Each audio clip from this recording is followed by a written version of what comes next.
तो आज मैं एक्सप्लेन करने वाला हूँ 2014 में रिलीज हुई जॉन विक चैप्टर 1 मूवी को। तो चलिए वीडियो को स्टार्ट करते हैं। तो मूवी की स्टार्टिंग होती है और हम जॉन विक को उसकी कार से निकलते हुए देखते हैं और वो बहुत इंजर्ड था उस टाइम पर। जिसके बाद हम देखते हैं वो अपनी कार से निकलकर एक जगह पर जाकर बैठ जाता है और जब वो बैठ जाता है तो वो अपनी पॉकेट से अपने मोबाइल को निकालता है जिसमें वो अपनी वाइफ की मेमोरीज को देखता है। जिसके बाद सीन शिफ्ट होता है और हमें फ्लैशबैक का सीन दिखाया जाता है और हम देखते हैं जो जॉन विक की वाइफ है वो हॉस्पिटल में है और जॉन विक भी उसी के पास है और जॉन विक की वाइफ की वहाँ पर डेथ हो जाती है। जिसके बाद हमें उसकी वाइफ का फ्यूनरल देखने को मिलता है और उस फ्यूनरल में जॉन विक बहुत अपसेट होता है और जिसके अगले सीन में हम देखते हैं जो उसका फ्रेंड मार्कस था वो उसे सिंपैथी देकर और साथ ही उससे कहता है कि वो अपनी लाइफ को अब दोबारा अगेन स्टार्ट करे और इतना ही कहकर वो वहाँ से चला जाता है। जिसके बाद सीन शिफ्ट होता है और जो जॉन विक था वो अपने घर पहुँचता है और उसके पास कोई कुरियर वाला आता है और वो उस कुरियर को खोलता है तो उसमें से एक लेटर मिलता है जिससे हमें पता चलता है कि जो वो कुरियर था वो किसी और ने नहीं बल्कि उसी की वाइफ हेलन ने ही उसे भेजा था मरने से पहले। जिसके बाद जॉन उस लेटर को पढ़कर इमोशनल हो जाता है और साथ ही वो उस लेटर के साथ बॉक्स को भी देखता है जिसमें एक छोटा पपी होता है जो कि उसकी वाइफ ने ही उसे भेजा था।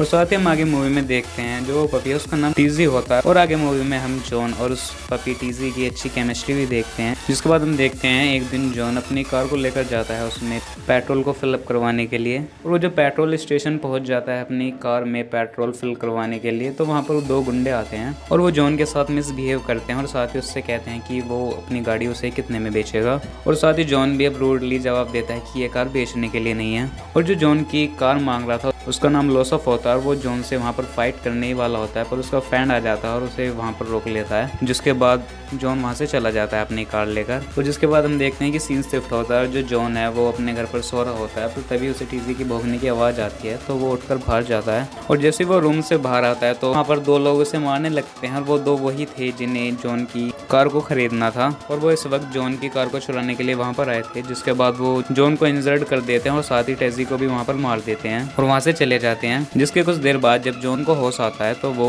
टेजी की बॉडी को अपने सामने देखता है। जिसके बाद वो वहाँ पर दोबारा इमोशनल हो जाता है और रोने लगता है। जिसके बाद जॉन सब में पहले टेजी की बॉडी को लेकर जमीन में दफनाता है और अपने एंग्री मोड में चला जाता है। जिसके बाद सोचता है कि ये कार तो चुरा कर गए हैं और उसकी खरीद फरोख्त में उसे किसी प्रोफेशनल की जरूरत पड़ेगी उन्हें और ऐसे ही आदमी को जॉन जानता था जिसका नाम था ऑरेलियो और वो उसके पास जाता है और उसके पास जाकर वो अपनी चोरी हुई कार की स्टोरी बताता है उसे और साथ ही जॉन ये भी बताता है कि उन गुंडों ने जाने से पहले उसके पपी को भी मार दिया था वहीं। और साथ ही हमें वहाँ पर पता चलता है कि जो ऑरेलियो है वो जॉन को काफ़ी पहले से जानता है और उसे पता है कि पास्ट में जॉन विक क्या था। जिसके बाद वो बताता है कि लोसफ उसके पास आया था और उसने इस कार की प्लेट को चेंज करवाने के लिए उससे कहा था पर ऑरेलियो कहता है कि मुझे पता था ये कार तुम्हारी और ऐसा करने से इसलिए मैंने वहाँ पर मना कर दिया था। पर जो लोसफ था वो एक रशियन माफिया का बेटा था इसलिए वो उसे वहाँ पर मारकर वहाँ से चला जाता है। जिसके बाद जॉन को अपना टारगेट मिल जाता है पर उसे अपने टारगेट तक पहुँचने के लिए कुछ कार की नीड्स थी जिन्हें ऑरेलियो पूरे करता है और उसे कुछ वैसे ही दिखने वाली कारें दे देता है। जिसके बाद सीन शिफ्ट होता है और जो हम देखते हैं ऑरेलियो के पास वीगो का फोन आता है और वीगो वही रशियन माफिया होता है जिसका बेटा लोसफ था और वो ऑरेलियो से कहता है कि उसकी हिम्मत कैसे हुई कि उसने उसके बेटे पर हाथ उठाया। इस पर ऑरेलियो कहता है कि उसने जॉन की गाड़ी चुराई है और इतना ही सुनकर वीगो वहाँ पर शॉक हो जाता है और कॉल को कट कर नीचे आ जाता है और नीचे आने के बाद वीगो अपने बेटे लोसफ को बुलाता है और उससे पूछता है कि तूने किसी की कार चुराई है। जिसके बाद वो बोलता है हाँ मैंने किसी की कार चुराई है। जिस पर उसका फादर पूछता है कि तू जानता है तूने किसकी कार चुराई है। जिस पर उसका बेटा कहता है कि एक कार ये तो चुराई है। जिस पर उसका फादर उसे एक पंच मारता है और कहता है कि तू जानता है कि जॉन विक कौन है। जिसके बाद उसका फादर जॉन विक का इंट्रो देता है और बताता है कि हम लोगों को मारने के लिए कुछ कातिल काम में आते हैं और जो लोग कातिलों को मारते हैं उन्हें बोगी मैन कहा जाता है और जो बोगी मैन का शिकार करते हैं उसे लोग बोलते हैं जॉन विक जो कि तबाही का दूसरा नाम है और तूने उसकी कार चुराई है। और साथ ही बताता है कि उसने दुनिया में ना जाने कितने बोगी मैन को मारा है और साथ ही बताता है कि बहुत पहले वो उसी के लिए काम किया करता था। और उसके बाद जो लोसफ का फादर रहता है वो कहता है कि उसकी वाइफ की जो आखिरी निशानी थी वो पपी था जिसे तूने मार दिया।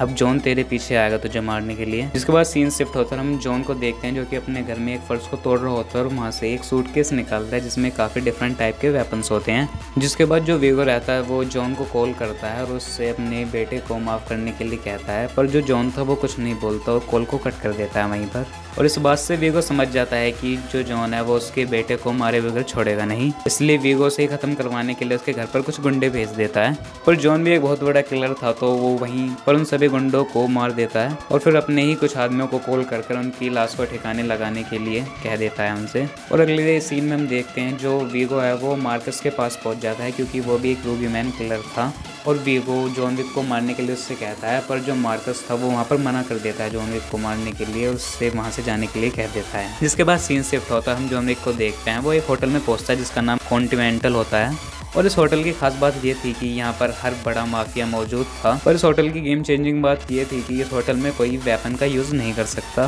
क्योंकि ये बात इस होटल के रूल और रेगुलेशन के खिलाफ थी। जिसके बाद हम देखते हैं जो जॉन है वो रूम बुक कर जा ही रहा होता है, पर तभी एक लड़की जॉन को घूरती हुई आगे चली जाती है और उस लड़की का नाम प्रकिंस होता है। और उस होटल में जॉन वेंस्टन से मिलता है जो कि उस होटल का मालिक था, और वो उसे देखकर वहाँ पर हैरान था क्योंकि जॉन ने किलिंग का काम छोड़ दिया था काफ़ी पहले, और वो उसे यहाँ देखकर हैरान था। जहाँ पर कि जॉन उससे कहता है कि ये इसी का ही फैमिली मैटर है जिसे वो खुद देख लेगा। जिसके बाद वेंस्टन उसे लोजफ का पता बता देता है और साथ ही कहता है कि लोजफ तुम्हें टाउनबर्ग नाम के होटल में मिलेगा। जिसके बाद जॉन विक अपनी प्रिपरेशन कर और खुद को रेडी कर उस होटल में पहुँच जाता है और वहाँ पर पहुँचते ही वो 5-6 लोगों को एक साथ वहाँ पर मार देता है। जिसके बाद फाइट स्टार्ट हो जाती है और कुछ लोग उस पर गन पॉइंट करने के लिए आते हैं, पर जॉन विक एक प्रोफेशनल किलर था तो वो उन्हें वहाँ पर संभाल लेता है। और साथ ही हमें वहाँ पर जॉन विक की कुछ फाइटिंग स्किल्स भी देखने को मिलती हैं। पर इसी गोलीबारी के बीच जो लोसफ था वो अपनी जान बचाकर वहाँ से निकल जाता है। उसके बाद सीन शिफ्ट होता है और जो जॉन था वो अपने घर पर सो रहा होता है, पर तभी उस पर कोई फायर करता है। हम देखते हैं कि उसे मारने के लिए परकिंस वहाँ पर आती है और उसे खत्म करने की कोशिश करती है, क्योंकि वीगो ने जॉन को मारने के लिए उससे कहा था। जिसके बाद जॉन विक उसे संभाल लेता है और उसी की गन से उसे पॉइंट कर देता है। जिसके बाद वो उससे कहता है कि वो ऐसी बात बताए जिससे वो उसे छोड़ दे। इस पर परकिंस उसे बता देती है कि वीगो ने अपना सारा पैसा एक चर्च में छुपा रखा है और यहाँ से वो 18 मील दूर है। जिसके बाद जॉन विक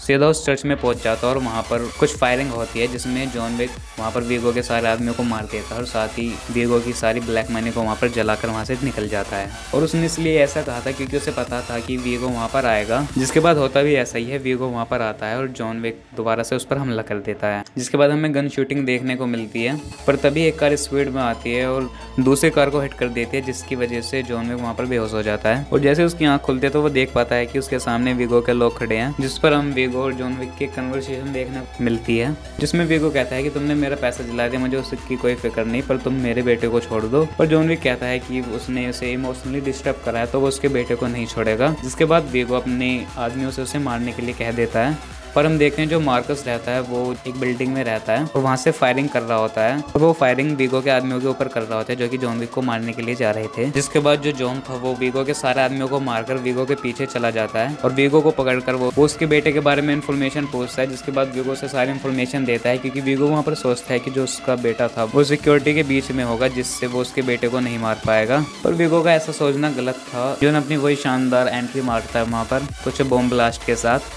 और साथ ही लोसफ को भी वहाँ पर मार देता है। और ये बात जल्दी ही वीगो तक पहुँच जाती है और वीगो को बहुत ज़्यादा गुस्सा आ रहा होता है, तो वो सब में पहले मार्कस को मारता है